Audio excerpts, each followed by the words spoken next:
Nós, seres humanos, nós somos seres sociais, políticos e históricos imersos em uma dinâmica, uma realidade concreta que nos afeta e que também por nós é afetada. Então, nós constituímos o mundo e o mundo, ao mesmo tempo, nos constitui, fazendo parte da própria nossa identidade, a nossa percepção enquanto sujeitos históricos, sujeitos de significados mesmo, de valores e de sentimentos. Então, por isso que essa parte histórica, atenta aos acontecimentos da história e do que está acontecendo, é muito cara para a ciência da psicologia, para considerar que tudo que afeta os seres humanos, os fenômenos psicológicos e emocionais, não são inerentemente daquele sujeito, mas também advém da realidade na qual ele está inserido e que lhe afeta. Então, é muito curioso quando a psicologia para analisar os contextos das guerras, dos desastres, grandes acontecimentos da história da humanidade, justamente porque são momentos históricos que têm grandes impactos na vida e no próprio decorrer da história de vida de um sujeito, e também porque são fatos diversos, diferentes da realidade de vida normal. Então surge quase como um período experimental, quase experimental, em que a gente pode estudar certas situações. Então, parar para ver, né, em tal situação, como que os sujeitos reagem em tal situação, em uma guerra nesse jeito. E aí, as guerras também, elas se fazem como um momento em que a gente pode compreender melhor sobre os seres humanos, sobre a psique, no caso, né, que é o objeto de estudo da psicologia. Mas não é uma realidade que é controlada, que o pesquisador vai lá e cria uma guerra. É simplesmente um fato natural que acontece, que nós não temos controle e que pode ser aproveitado nesse sentido.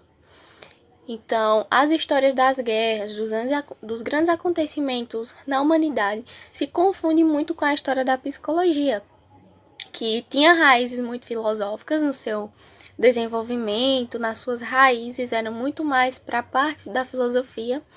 E aí, em torno do século XVIII, começou-se a construir, de fato, uma psicologia mais voltada para a ciência empírica. Então, lá no início da psicologia, um dos teóricos, que é considerado um dos fundadores da ciência psicológica, William James, ele trouxe uma discussão para os seus estudantes, o pessoal que estava ali, a comunidade acadêmica, que fazia parte dos estudos que ele estava desenvolvendo, e ele passou a discutir sobre os atrativos da guerra. O que seriam isso? Ele começou a perceber que a guerra, ela oferece algumas coisas aos indivíduos, como a oportunidade de expressar virtudes, como lealdade, honra e disciplina. Então, ele, partindo disso, dessa análise, né, de tornar a guerra, tudo que estava sendo vivenciado naquele momento, como uma perspectiva para estudo e compreender os valores humanos, por exemplo, né? E aí, consequentemente, ele passou a discutir que para acabar com a guerra seria necessário que as sociedades encontrassem equivalentes morais alternativos para a expressão dessas virtudes.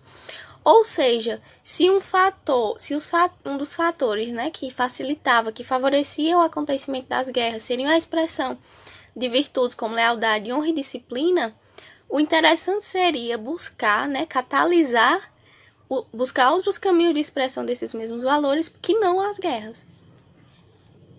Mas, no entanto, essas discussões do James não foram muito à frente e a psicologia ainda ficou por algum tempo servindo a guerra, trazendo esforços para a guerra e não para buscar alternativas para ela, no caso, para combater as guerras. O ponto que se pode destacar das reverberações dessas situações de grandes acontecimentos na vida do homem são os traumas psicológicos como a gente conhece, que estão relacionados à vida de todo ser humano. Em geral, todo ser humano passa por algum trauma psicológico ao longo da vida.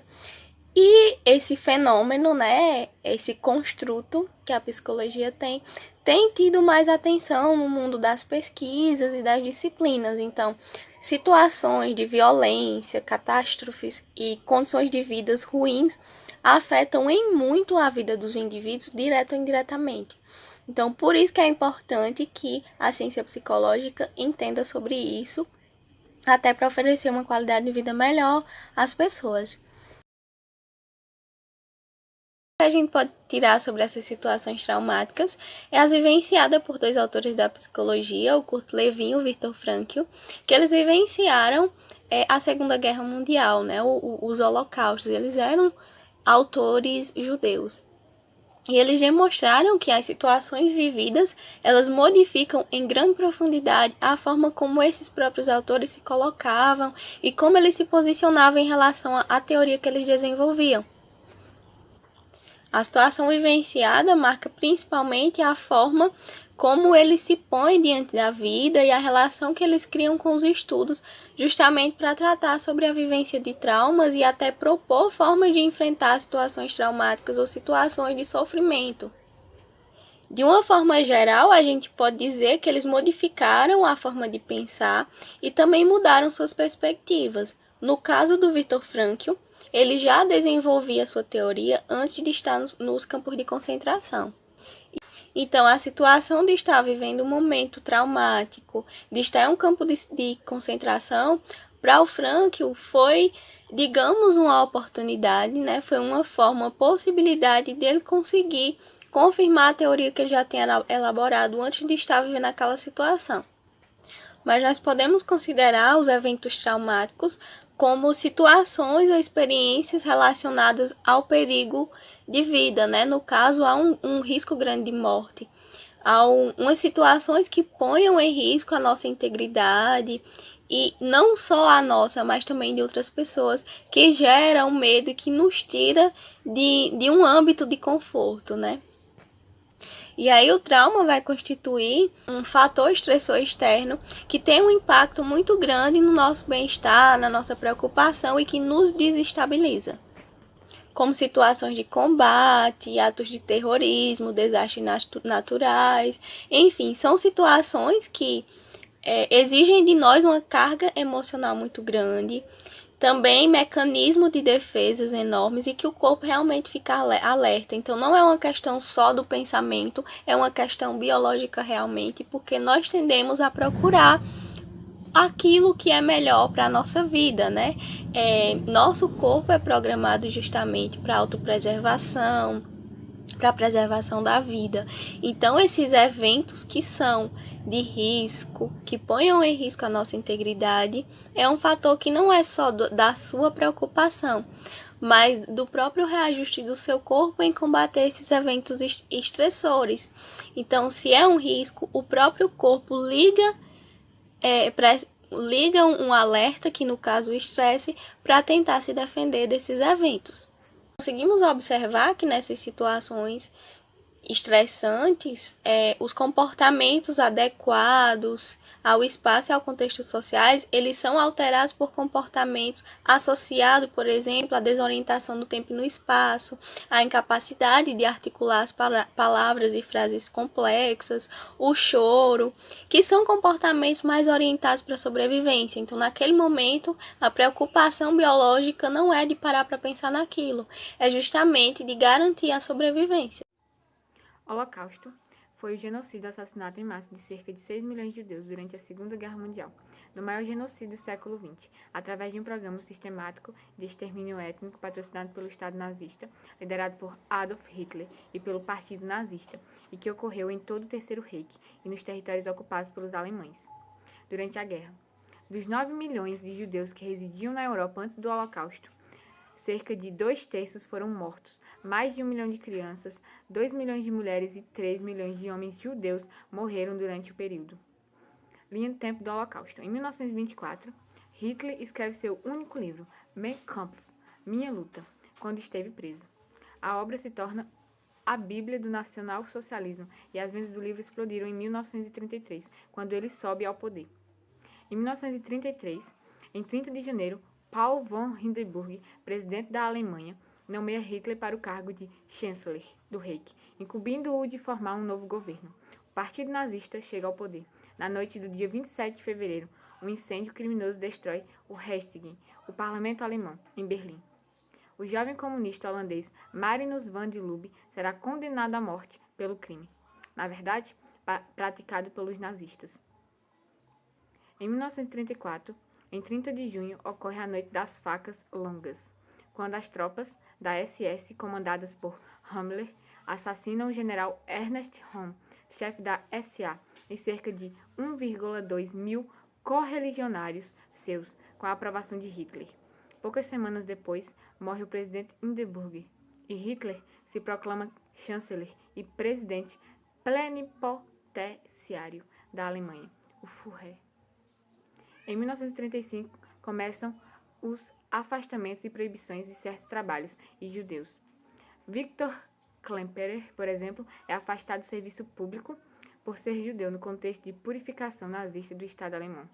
Em 1936, Olimpíadas de Berlim, qualquer vestígio de antissemitismo permanece ocultado. Em 1938, em 13 de março, Hitler anexa a Áustria à Alemanha. Judeus são proibidos de frequentar bibliotecas públicas na Alemanha. Em 9 de novembro ocorre a Noite dos Cristais, com ataques generalizados contra judeus e sinagogas. Em 1939, o exército alemão invade a Polônia. Começa a Segunda Guerra Mundial. Em 1940, as casas de judeus passam a ser confiscadas e alguns deles são obrigados a desempenhar trabalho forçado e gratuito aos alemães. Em 1941, todos os judeus são obrigados a portar a estrela amarela de Davi na roupa, sob risco de morte se não as portasse. Teria sido neste ano também que o termo solução final for usado com o objetivo de exterminar todos os judeus europeus. Câmaras de gás móveis foram utilizadas. O cano de escapamento dos caminhões haviam sido reajustado para liberar um gás letal, o monóxido de carbono, dentro dos compartimentos totalmente vedados na carroceria. 3 campos de extermínio, Belzec, Sobibor e Treblinka, foram criados na Polônia com o objetivo único de facilitar o extermínio em massa. Em 1943, em 31 de janeiro, o exército alemão, sob o comando do Marechal Friedrich von Paulus, se rende em Stalingrado. É um momento decisivo para a guerra, porque os alemães começam a perder força. Em 1944, o general Klaus Schenck, em 20 de julho, tenta matar Hitler, levando uma bomba para uma reunião com o Führer. O atentado falha e os 5 envolvidos são enforcados. Em 1945, acossado pela chegada do Exército Vermelho a Berlim, Hitler se suicida em 29 de abril, designando Goebbels como seu sucessor. Este se suicida no dia seguinte, junto com a maior parte dos principais assessores. A Alemanha se rende em 8 de maio. Em 1949, a República Federal Alemã, a Alemanha Ocidental e a República Democrática Alemã, Alemanha Oriental, são proclamadas oficialmente. Em 1989, cai o Muro de Berlim. E em 1990, a Alemanha é reunificada. Oi, meu nome é Maria Aparecida, eu sou da escola EEM de Campos Sales, do anexo de Carmelópolis. Bom, eu vim aqui falar um pouco para vocês sobre a história de Joseph Freire, o sobrevivente à guerra. Bom, em seu relato, Joseph ele disse que nasceu filho único de uma família com 7 irmãs, no dia 5 de maio de 1924, em Cádiz. Seu avô possuía uma oficina de boinas e seu pai ele trabalhava como padeiro. Bom, quando pequeno, Joseph se demonstrava ser bem rebelde. E aos 12 anos de idade, ele resolveu então optar por sair de casa, porque ele queria a vida profissionalmente de marceneiro. Porque seu vizinho ele trabalhava como marceneiro, ele também queria aquela profissão. Aí ele foi sair de casa. Mas que ele não sabia nada sobre o ofício e pediu a ajuda dele. Aí, depois de algum tempo, ele foi encontrado pelo pai, só que não o retirou de sua vocação.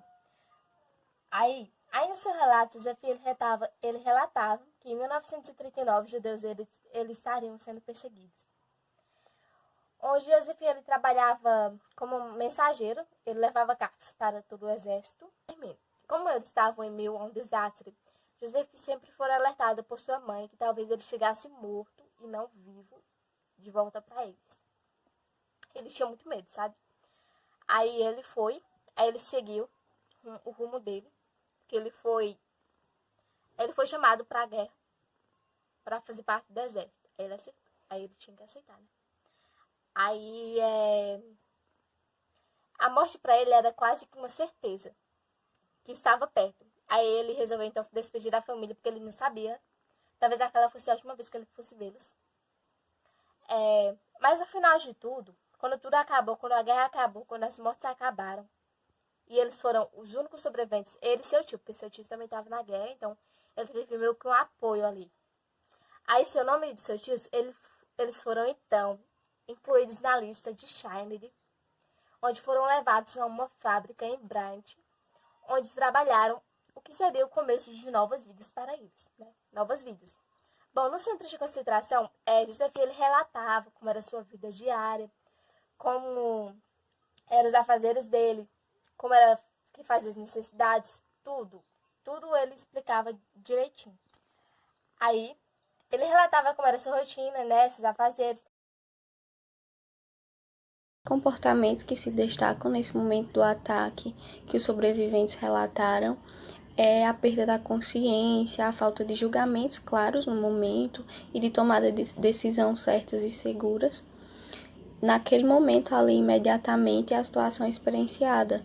Então, nesses momentos de perigo, o cérebro realmente congela essas decisões mais do plano racional, porque a ideia é fugir daquela situação, realmente proteger o que nós temos para preservar, no caso, a nossa própria vida, para que a gente vá para um lugar mais seguro e possa tomar as decisões que são cabíveis. Então, mas apesar de toda a situação, da destruição das duas cidades, de todos os efeitos, o que se sabe também é que, apesar da grande destruição, a bomba de Hiroshima, ela foi considerada um fracasso, porque o esperado era que ela atingisse mais da metade do que atingiu. Então, na verdade, o planejado para esse ataque era que o impacto fosse ainda maior. Porém, apesar dela não... que felizmente ela não atingiu o que foi o planejado, nós podemos destacar uma lenta recuperação dos sobreviventes, principalmente nos primeiros 15 anos após a explosão, e a demora, né? Esse período, essa lenta recuperação, ela pode decorrer de muitos fatores que estavam envolvidos ali naquele período, naquele momento de ataques que estavam sendo vivenciados entre os países. Principalmente as ameaças dos efeitos tardios à saúde. Então, apesar das pessoas saírem vivas, ficava aquele medo do que a explosão poderia ocasionar, resultar em sua saúde no futuro próximo. Também o medo das crianças nascerem com problemas em decorrência da tragédia, com deformidades. E também fazem parte de alguns conflitos vividos pelos sobreviventes, porque eles ficavam no imaginário realmente qual era a dimensão que aquela explosão atômica teria na vida deles, principalmente no seu biológico. Também estava sendo vivenciada uma instabilidade econômica muito agravada pelas despesas médicas de atendimento às famílias. Então, não havia, de certa forma, um plano de atendimento às pessoas. Muitos estudiosos consideram que a gente está vivendo um tempo de representação, onde nós temos a nosso favor a fotografia, e aí nós podemos, de certa forma, congelar o tempo para depois retornar, reviver cenas e até conseguir resgatar momentos que não vivenciamos. É muito comum nós olharmos em livros ou mesmo revistas as fotos que registraram as cenas de Hiroshima e Nagasaki a partir do atentado. São cenas muito chocantes que nos abalam muito emocionalmente. Então, de certa forma, aquelas imagens, aquelas fotografias conseguiram parar os relógios de Hiroshima e Nagasaki naquele momento, a partir da destruição de muitas vidas e também daquelas cidades.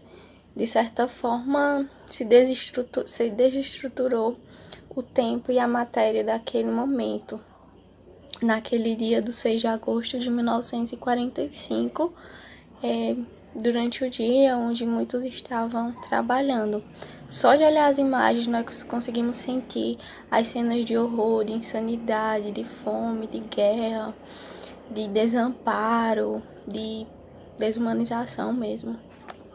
Nós também temos a sensação de impotência, de olhar para aquelas imagens e ver que nada pode ser feito por aquelas pessoas. E nós tomamos consciência sobre os testemunhos do tempo ao longo da nossa condição humana. Nós constatamos que, independentemente da situação econômica, da classe social, por exemplo, há situações que são intransferíveis e incontroláveis. Após alguns anos, foram feitos alguns estudos com sobreviventes e nos relatos ficou muito que os 3 conjuntos de estímulos que mais sobressaíram no momento da explosão, que eles lembram, eles destacam o forte clarão, o alto deslocamento e a chuva negra, que foi quando caiu a chuva com as cinzas resultante da explosão. E aí, em geral, o comportamento instintivo que vem logo é de cobrir o rosto com as mãos, fechar os olhos ou tampar os ouvidos, que são respostas rápidas do próprio organismo. Nos dias 6 e 9 de agosto de 1945, o mundo testemunhou um dos momentos mais sombrios e decisivos do século XX, a explosão das bombas nucleares em Hiroshima e Nagasaki, no Japão. Eu me chamo Maria Vitória, sou integrante do Clube do Livro e vou falar sobre a explosão das bombas em Hiroshima e Nagasaki, no Japão. Final da Segunda Guerra Mundial, rendição da Alemanha e da Itália e imposição do Japão em se render. Os Estados Unidos viu aquilo como uma forma de demonstrar o seu poder e resolveu lançar a primeira bomba na cidade de Hiroshima. A explosão provocou um calor de cerca de 5,5 milhões de graus Celsius, similar à temperatura do Sol, em uma cidade com cerca de 330 mil pessoas, onde 50 mil morreram imediatamente e 80 mil ficaram feridas. Aproximadamente 221.893 pessoas que morreram nessa explosão.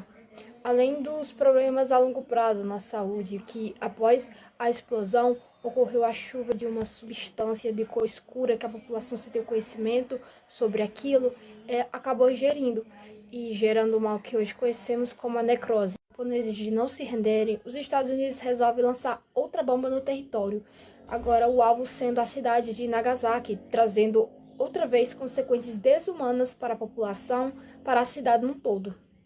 Os relatos de pessoas que presenciaram aquele momento e que hoje contam as consequências horríveis.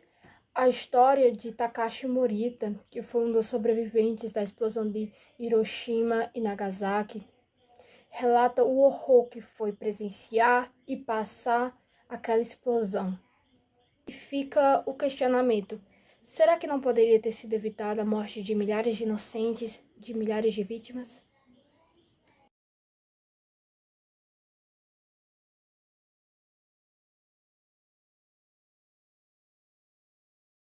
Sobre a ocorrência dos mecanismos de despersonalização na relação com o meio que acontecem através dos regimes totalitários, que são estratégias que retiram do sujeito a iniciativa e levam a perder a própria identidade para se mesclar à massa, para se mesclar ao grupo, um grupo que não necessariamente há espaço para esse sujeito se colocar e simplesmente seguir a massa mesmo. Para destacar também, ele colocou que o homem moderno sofre com a incapacidade de escolher entre renunciar à sua liberdade e o individualismo ou desistir dos confortos materiais da tecnologia moderna e a segurança de uma sociedade de forma mais coletiva. Então, ali ele já estava percebendo dilemas que ainda hoje, na contemporaneidade, nós também vivenciamos. Porque ele também enfatizou que o ser humano, aos poucos, vai se acostumando às imposições do sistema e perde a sua própria reação espontânea diante da realidade, diante do que é vivenciado. E assim, para se agregado a esse meio, a essa massa, acaba se contentando,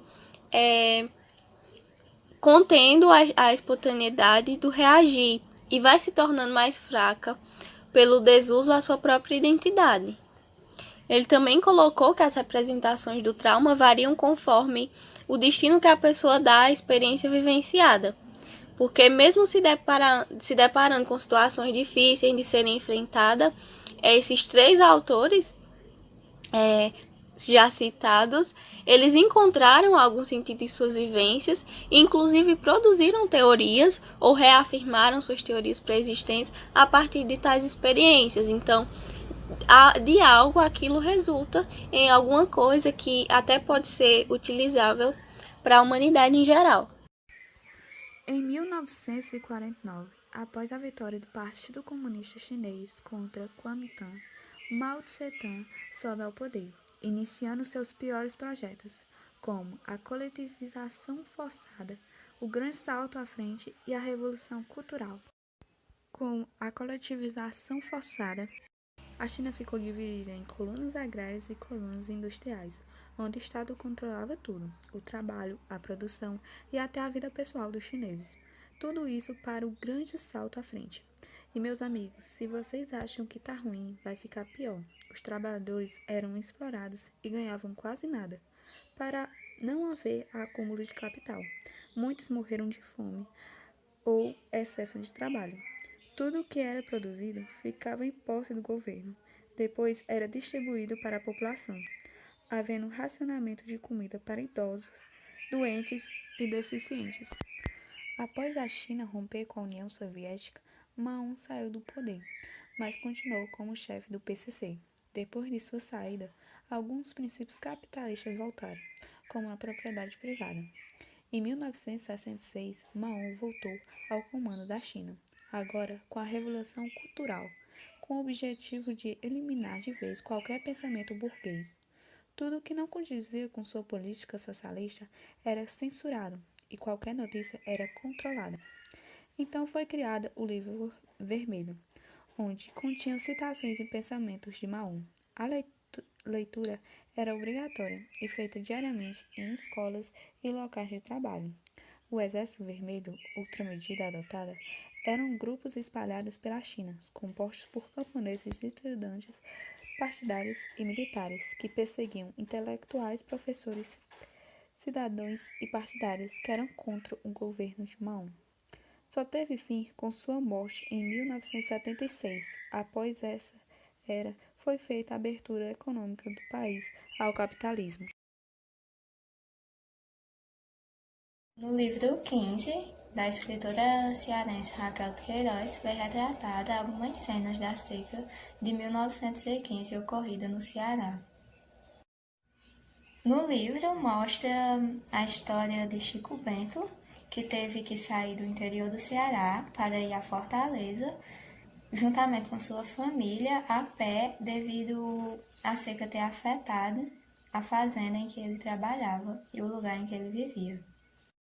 E em meio a essa caminhada rumo à Fortaleza, Chico Bento acabou perdendo um de seus filhos por ele ter sentido muita fome e acabou comendo uma raiz, que no caso era uma mandioca, e acabou morrendo envenenado. E a função desses campos de concentração era isolar as pessoas que iam do interior e tinham sido afetadas pela seca. E como o governo não queria que as pessoas ficassem na capital, já que a capital seria mais para as pessoas mais nobres, mais ricas, e os sertanejos seriam pobres, eles não queriam que as pessoas chegassem lá. Então, eles criaram os campos de concentração exatamente para isso, porque eles não queriam que levasse o caos e a miséria da seca para Fortaleza.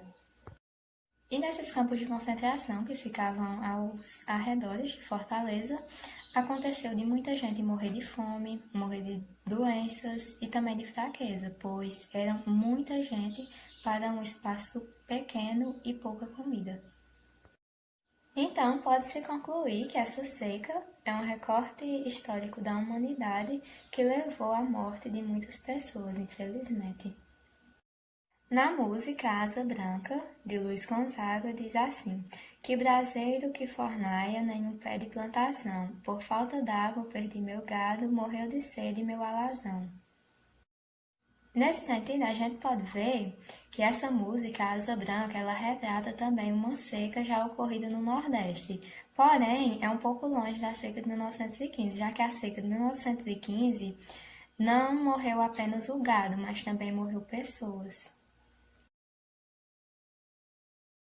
Tem a exposição ao risco e ao medo constante, de certa forma, parece levar à ocorrência de um contágio psíquico a partir do contato com os pacientes acometidos com a Covid-19, o que acomete produz um sofrimento muito intenso. Então, muitas pessoas sofreram simplesmente por pensar em algum conhecido que tinha se contagiado pela doença, que estava em risco em algum hospital. Então, tem sido um momento muito delicado, apesar da gente estar caminhando para melhoras. Um outro fator também é a discriminação por parte da sociedade para os sobreviventes. E isso causou muitas marcas psicológicas nessas pessoas, pelo que elas tinham vivenciado e tudo que já era muito delicado no momento. Um outro fator também é a incapacitação para o trabalho, que também desintegrou as famílias. Então, as pessoas que trabalhavam de cada família, muitas delas acabaram não podendo mais trabalhar, e aí outros membros tiveram que se organizar para isso. Foi um fator muito grande que também gerou um desemprego. Olá, o meu nome é Tainara, eu estou cursando o 3º ano do ensino médio na EM de Campos Sales e faço parte do projeto de leitura Clube do Livro. Hoje eu irei falar da Covid-19, uma doença causada pelo vírus chamado coronavírus, que surgiu na cidade de Wuhan, na China, e propagou-se por diversos países, inclusive no Brasil. No Brasil, o primeiro caso da Covid-19 foi confirmado em fevereiro de 2020, disseminando-se por todo o país. Quando os casos começaram a aumentar, o governo federal, juntamente com o Ministério da Saúde, decidiu que devia haver um lockdown, ou seja, o fechamento de escolas e de todos os estabelecimentos, além de haver outras medidas preventivas, como o distanciamento social, o uso de máscara e álcool em gel. Isso porque a propagação desse vírus estava ocorrendo através de espirros, de tosse ou então do toque. Entretanto, mesmo com todas essas medidas, o vírus continuou se espalhando por todas as cidades brasileiras, vitimizando inúmeras pessoas e fazendo com que os leitos de hospitais e UTIs ficassem superlotados, porque os sintomas causados por essa doença é muito grave. São eles: tosse seca, febre, falta de ar, dor no corpo. E muitas pessoas, quando começavam a sentir falta de ar, essa falta de ar ela não diminuía, elas tinham que ir para o hospital e de lá serem transferidas para a UTI. Diante do cenário pelo qual o país estava vivendo, chegou-se a uma conclusão de que a única solução era haver a produção de vacinas, tanto aqui no Brasil quanto em outros países, pois o agravamento foi mundial. Mas como fabricar uma vacina não pode ser feita de maneira rápida, mesmo os cientistas fazendo uma busca rápida, o vírus foi infectando cada vez mais as pessoas e levando-as à morte, além de novas variantes irem surgindo, pois mutações foram acontecendo no vírus. Após muitos estudos, vacinas foram desenvolvidas, sendo elas tendo como exemplo a vacina da Sputnik, da AstraZeneca, da Janssen. E essas vacinas foram sendo aplicadas e reduzindo os casos. Fora do país, já existem outros países que não exigem mais o uso da máscara e nem do álcool em gel e já liberou festas, shows, mas aqui no Brasil essa liberação está sendo feita de maneira mais lenta, pois apenas 59% da população brasileira já foi totalmente imunizada. Infectados diminuíram bastante, mas como a população ainda não está 100% imunizada, o Ministério da Saúde recomenda que não deve haver o relaxamento das medidas preventivas. O Diário de Anne Frank se tornou um dos relatos mais impressionantes das atrocidades cometidas contra os judeus. O livro reconstrói os últimos anos tensos que a família Frank viveu com medo, retrata a fuga deles para a Alemanha e o esconderijo deles em Amsterdã. O segundo livro, ainda representando o Holocausto, é O Menino do Pijama Listrado. Fala sobre os campos de concentração nazistas, sobre a visão de uma criança inocente. O livro Hiroshima, de John Hersey, conta a história de 6 pessoas que sobreviveram às bombas nucleares jogadas em Hiroshima e Nagasaki, lançada há 70 anos. Durante a narrativa, o autor conta também como foram os dias após o ataque. Por último, a obra O 15. Foi o primeiro livro de Raquel de Queiroz e narra a Grande Seca de 1915, pelo olhar de uma professora que morava em Fortaleza, mas que foi passar alguns meses na fazenda da avó dela. A seca de 1915 levou muita miséria para o interior do Ceará e uma grande migração de milhares de sertanejos que iam para a capital de Fortaleza, para os centros de apoio.